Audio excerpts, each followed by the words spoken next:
काम देश के प्रधानमंत्री कर रहे बोल के सब सोशल मीडिया हम देख रहे हैं। गाय के बारे में तो जीरो, कुछ भी नहीं करे देश के प्रधानमंत्री श्री नरेंद्र मोदी। मन की बात में मोदी क्यों गौ माता की बात नहीं करते?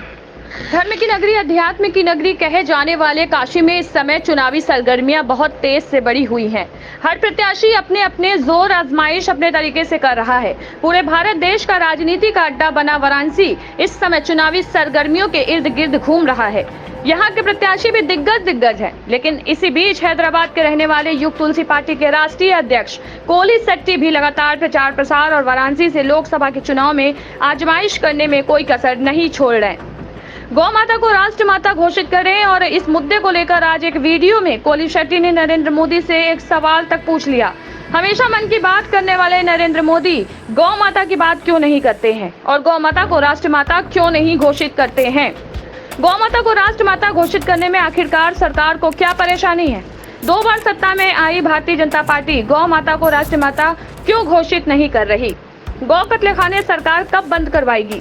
गौ माता धरती पर आई एक देवी है और उन देवी का कत्ल करके लोग खा रहे हैं। घोर कलयुग चल रहा है। कोली शेट्टी ने अपने वीडियो में आगे बताते हुए कहा कि जिस धरती पर गौ माता का गोबर और गौमूत्र गिरना चाहिए था, उस धरती पर आज गौ माता का खून गिर रहा है, जिसकी वजह से तापमान धरती का बढ़ता जा रहा है। उन्होंने वीडियो में आगे बढ़ाते हुए ये भी बताया कि अब गौ माता को बचाने के लिए हम लोगों की आखिरी पीढ़ी है।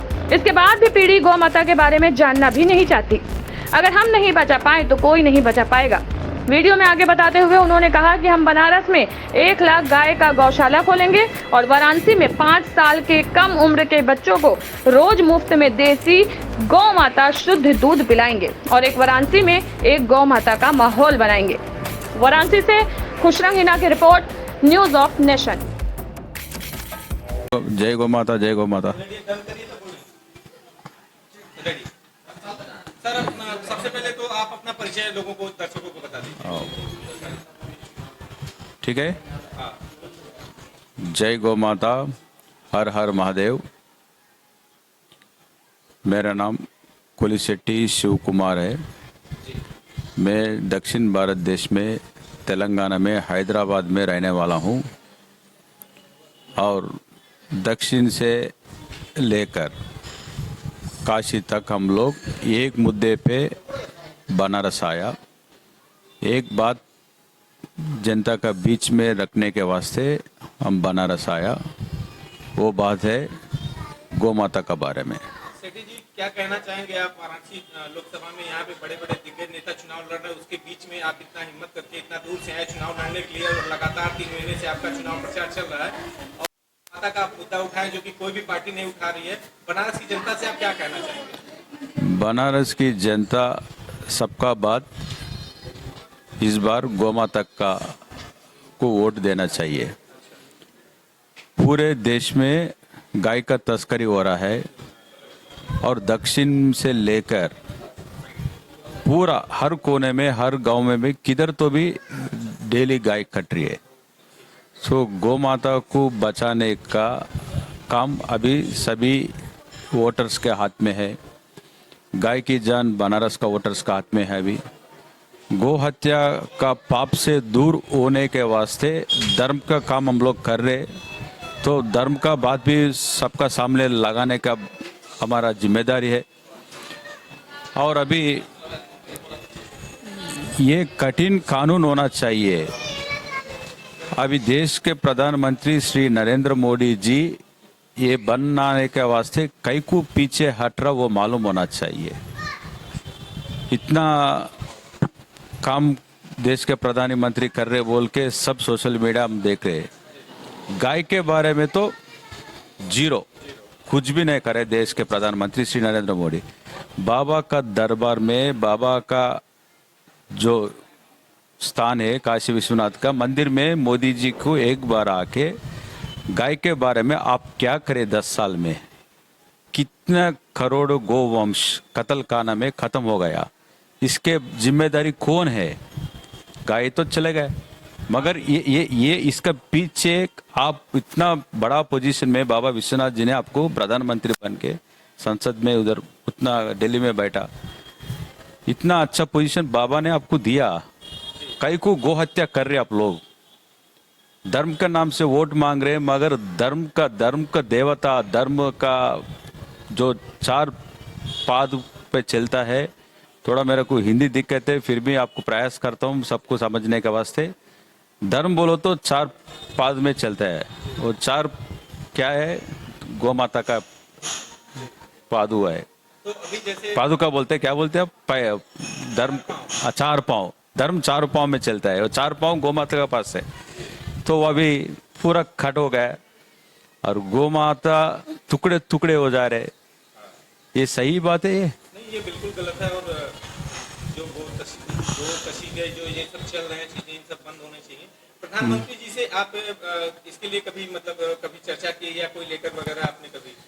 देश प्रधानमंत्री श्री नरेंद्र मोदी जी को इलाहाबाद हाई कोर्ट ने एक अच्छा ऑर्डर दिया सो है, गौ माता राष्ट्र माता घोषित करना है।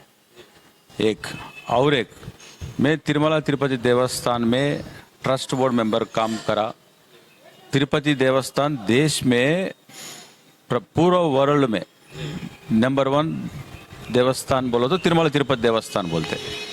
वो तिरुमला तिरुपति देवस्थान में एक बोर्ड रिजोल्यूशन पास करे हम लोग, रिजोल्यूशन का नंबर 426 ऑफ 2021, गौ माता राष्ट्र माता घोषित करना है। और वो पत्र भी पूरे देश में रहने वाले साधु संत लोग का सिग्नेचर्स लेके नरेंद्र मोदी जी के पास 2021 में हम लोग पारिश कर अब तक उसके बारे में जीरो जवाब है। जीरो जवाब है। मोदी जी मन की बात क्या है सबको मालूम होना बोल के हम लोग बनारस आया। अभी बनारस आने के बाद इधर अलग तरीके से राजनीति कर रहे हैं लोग। हम लोग गाय के मुद्दे पे आया, कुछ राजनीति करने का जरूरत ही नहीं है हमारे को। सेठी जी, यहाँ पे बनारस में जैसे इस समय पूरे देश की धुरी बनी हुई है, यहाँ एक मान के चलिए तो चुनावी सरगर्मियां भी बहुत तेज है। वाराणसी धुरी बनी हुई है, सबसे बड़ा राजनीतिक होता है वाराणसी यानी कि काशी है। तो यहाँ से जो है आप यहाँ कभी आपको ऐसा नहीं लगा कि हम यहाँ चुनाव लड़ेंगे, हमारे साथ कुछ गलत हो या ऐसा कुछ? नहीं, हम लोग भगवान से ही डरते हैं और गौ माता का आशीर्वाद से हम लोग इधर आए दक्षिण से। और चुनाव में लड़ने बोलो तो मेरे को पहले से मालूम है, सब लोग मेरे को बता रहे थे आप इतना दूर से आके प्रचार कर रहे, 3 महीने के पहले कर रहे, आपका नामांकन खारिज हो जाएंगे, आपका प्रयास मत करिए। ये मोदी जी का संसद क्षेत्र में कोई भी चुनाव में लड़ने का मौका नहीं देंगे। तो मैं बोला बाबा विश्वनाथ का ऊपर विश्वास तो रहे हमारा पास, भगवान को तो चाहते हम लोग, और हम गौ माता को इतना प्रेम से हम हमारा तन मन धन पूरा गौ माता को लगा रहे। दक्षिण में हमारा युग तुलसी फाउंडेशन क्या काम कर रहे सबको एक बार गूगल में सर्च करे तो मालूम होता, और खुद आके देख सकते हैं नरेंद्र मोदी जी और अमित शाह जी हम लोग क्या काम कर रहे हैं हैदराबाद में। तो इसका इतना विश्वास रहने का बाद भगवान का चमत्कार तो किधर तो भी बताना पड़ेगा।